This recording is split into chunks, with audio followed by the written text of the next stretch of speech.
করেছে তাদেরকে আইনানুগ বিচারের মাধ্যমে শীঘ্রই উপযুক্ত শাস্তি দেওয়া হবে।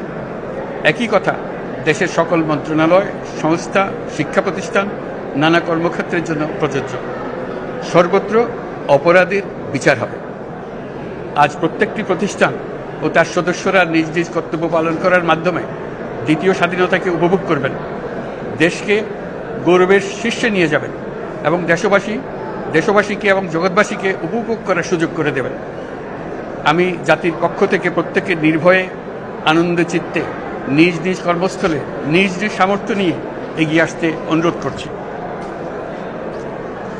দেশের সকল মানুষকে আজ স্বাধীন, নির্ভয়, নিরুদ্বেগ থাকার জন্য নিশ্চয়তা দেওয়ার জন্য আমাদের ছাত্র শহীদরা প্রাণ দিয়েছেন। এই অভ্যুত্থানের মাধ্যমে সৃষ্ট সরকার দেশের প্রত্যেকের সরকার। এখানে থাকবে সকলের আকাঙ্ক্ষা পূরণের অধিকার। অরাজকতার বিষবাষ্প এখন যেই ছড়াবে, বিজয়ী ছাত্র জনতা সহ মুক্ত মানুষের আইনশৃঙ্খলা বাহিনীর পূর্ণ শক্তি তাকে ব্যর্থ করে দেবে। নিষ্ঠুর স্বৈরাচারী সরকার দূর হয়ে গেছে। কাল সূর্য উদয়ের সঙ্গে সঙ্গে গণতন্ত্রের, সুবিচারের, মানবাধিকারের, নির্ভয়ে মত প্রকাশের পূর্ণ স্বাধীনতার জন্য সকলের স্বাচ্ছন্দ্যে জীবন ধারণের সুযোগ প্রদানের সচেষ্ট সরকারের ঘনিষ্ঠ সান্নিধ্য ও সহমর্মী পরশ দলমত নির্বিশেষে সবাই উপভোগ করবেন।